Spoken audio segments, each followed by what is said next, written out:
volte nei video precedenti abbiamo avuto bisogno di utilizzare la ricerca su internet per trovare quello che ci interessava. Solitamente erano dei programmi, ma la utilizziamo anche per ricevere delle informazioni. E ogni volta che cosa abbiamo fatto? Abbiamo aperto il nostro browser, siamo andati sul motore di ricerca, abbiamo digitato qualche cosa di molto preciso ed ogni volta il motore di ricerca ha restituito al primo posto esattamente ciò che ci interessava. Beh, a questo punto c'è da chiedersi cosa si può chiedere di più a un motore di ricerca. Apparentemente niente, ma ci ha pensato Microsoft a rompere tutti quanti gli schemi e si è inventata un qualcosa di davvero rivoluzionario. Vuoi sapere cosa? Ti senti pronto? Iniziamo. Per questo video, in omaggio a mamma Microsoft, dato che stavolta se l'è proprio meritato, ho deciso di partire da un'installazione normalissima di Windows 11, quindi nessuna distro personalizzata. Quello che andremo a fare è aprire come browser Microsoft Edge, che, lo ricordo, è comunque un browser basato su Chromium, che quindi accetta le stesse estensioni di Google Chrome. Andiamo ad aprire Edge con un doppio clic e a questo punto, per scoprire le sue nuove funzionalità, quello che dovremo fare sarà portarci sul motore di ricerca Bing, che è il motore di ricerca di Microsoft. Possiamo farlo in due modi. O qui nella barra di ricerca digitiamo semplicemente Bing e poi scegliamo il primo risultato, oppure nella barra degli indirizzi in alto digitiamo bing.it. Appena aperta la pagina, veniamo immediatamente invitati alla presentazione del nuovo Bing. Clicchiamo sul pulsante Altre informazioni e vediamo che nella pagina che si apre c'è un grosso pulsante che dice Accedi alla chat. Ma di che chat si tratta? Certo, ti preannuncio, non una delle solite chat, perché non andremo a chattare proprio con nessuno, o meglio, con nessun essere umano.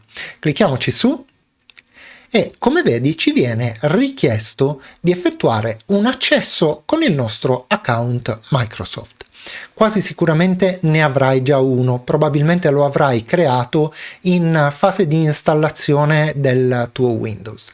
Se però non ne avessi uno, ti puoi tranquillamente registrare facendo clic qui, dove dice fai clic per crearne uno. Facciamolo insieme e vediamo come funziona. Digitiamo come prima cosa il nostro indirizzo di posta. Clicchiamo su Avanti e creiamo una password. Clicchiamo ancora su Avanti e digitiamo il nostro nome e cognome. Clicchiamo ancora su Avanti e digitiamo la nostra data di nascita.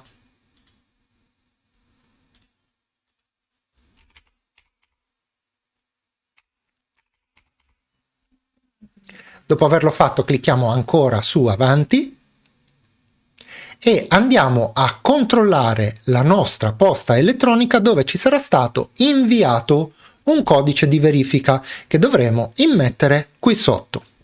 Dopo averlo letto nell'email, andiamo a digitarlo. Possiamo non spuntare questa casella e cliccare su Avanti. Facciamo clic su Avanti. Ecco fatto, clicchiamo su Invio e abbiamo verificato finalmente il nostro account. Ci basterà attendere alcuni secondi per venire automaticamente reindirizzati alla pagina da cui siamo partiti e quindi potremo cliccare su Chatta subito. Beh, la prima cosa di cui ci accorgiamo è che come pagina di un motore di ricerca è un pochino atipica rispetto a come siamo abituati. E la seconda cosa che possiamo notare è che ci viene chiesto di scegliere addirittura uno stile di conversazione.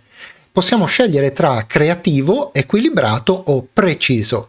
Per il momento, come prima cosa, manteniamoci su equilibrato, ma la proposta che voglio farti per capire meglio il funzionamento di questo nuovo Bing è di aprire una nuova scheda con Google e fare un raffronto tra i risultati di ricerca di un motore e dell'altro. Andiamo ad aprire Google su una nuova scheda e proviamo a fare una domanda un po' particolare a Google.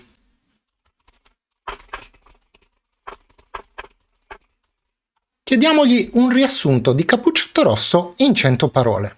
Qual è la risposta di Google? Google ci risponde con una serie di siti che contengono, appunto, come possiamo vedere nelle anteprime, dei riassunti della fiaba di Cappuccetto Rosso. Facciamo la stessa domanda a Bing.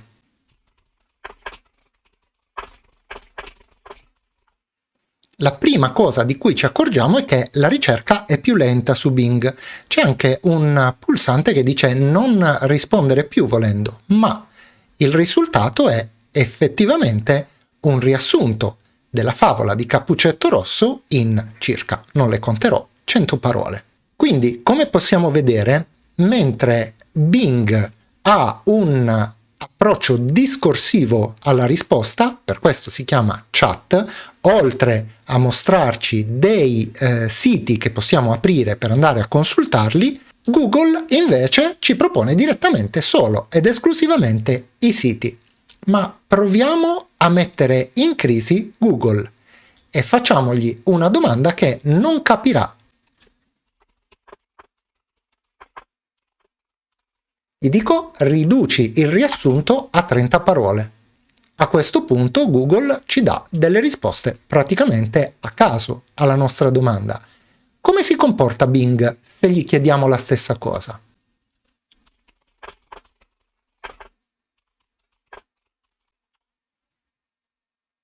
Ed ecco che Bing ci ha proposto direttamente lo stesso riassunto ridotto ad una manciata di parole. A questo punto sarebbe lecito chiedersi come sia possibile questa magia. Quello che ha fatto Microsoft è stato di fondere al suo motore di ricerca Bing una cosa che si chiama ChatGPT, di cui molto probabilmente avrai sentito parlare perché è un argomento che ha letteralmente spopolato su internet e su cui sinceramente mi sono categoricamente rifiutato di fare un video fino ad oggi. Fino ad oggi perché? Perché appunto grazie a questa fusione e a questa brillante intuizione di inserirlo in un motore di ricerca possiamo ottenere una serie di risultati molto importanti. ChatGPT altro non è se non un cosiddetto chatbot che simula, ma non lo è, un'intelligenza artificiale umana per cui noi possiamo avere un rapporto discorsivo con il motore di ricerca. Andiamo a vedere che altri prodigi è in grado di fare. Proviamo a dirgli che questa sera abbiamo a cena degli ospiti vegani e che non sappiamo assolutamente cosa preparargli.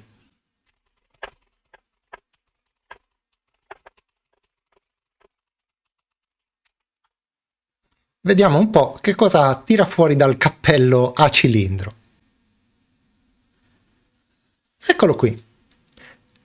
Ci propone una serie di idee che vanno dalla pasta al pomodoro agli spaghetti aglio, olio, peperoncino, penne all'arrabbiata, pasta e fagioli, vellutate e zuppe e ci propone le relative ricette. Come avrai sicuramente notato, ogni volta che gli proponiamo una domanda, lui tiene un conto. Per esempio, questa era la terza di 20 domande. Cosa significa? Significa che è stato imposto un limite da Microsoft al numero massimo di domande che noi possiamo porre, ma in una sola sessione. Rinnovare la sessione, tuttavia, è estremamente facile per mezzo di questo pulsante in basso a sinistra, questo che dice nuovo argomento e che riporta questa immagine di una piccola scopa. Se infatti andiamo a cliccarci su, vedremo che la finestra si riaprirà di nuovo e noi ripartiremo nuovamente dalla prima domanda. E ritornando in questa pagina ci accorgiamo che in alto ci sono degli esempi di quelli che possono essere, diciamo, gli spiriti interpretativi delle domande che noi possiamo chiedere al nuovo Bing di avere, perché ti ricordo che noi ci siamo mantenuti su quello che è uno spirito equilibrato, ma avremmo potuto chiedergli allo stesso modo di essere creativo o molto più preciso, più matematico, diciamo. Per esempio, un'ispirazione creativa potrebbe essere quella che ci dice: scrivi un haiku sui coccodrilli nello spazio nella voce di un pirata. Oppure, se volessimo fare delle domande complesse, un esempio che lui stesso ci porta è: quali sono i pasti che posso fare per il bimbo che mangia solo cibo di colore arancione? Bene, è agevole intuire che questo è solo l'inizio. Innanzitutto questo sarà il modo del futuro di operare le nostre ricerche su internet. Google ha cercato di tenere il passo con una cosa che non è ancora arrivata nel nostro paese e che si chiama Google Bard, ma purtroppo si è rivelato fallimentare e perdente rispetto alla tecnologia di ChatGPT 4, che è appunto, come ho spiegato, quella che è implementata in questo motore di ricerca.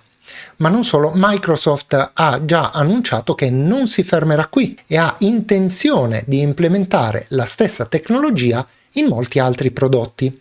Ha già annunciato, ad esempio, di volerla inserire in Copilot, che è un'intelligenza artificiale generativa, per cui potremo chiedergli, ad esempio, di scrivere una poesia oppure di scrivere una lettera d'amore per la nostra fidanzata. O ancora di aggiungerla a Design, che è un prodotto di generazione di immagini. Ebbene, con l'intelligenza artificiale potremo chiedere di disegnare per noi in maniera assolutamente realistica una qualunque immagine dettata dalla nostra fantasia. Potremo chiedergli di disegnare un cammello che fa sci nautico su Plutone o quello che ci verrà in mente.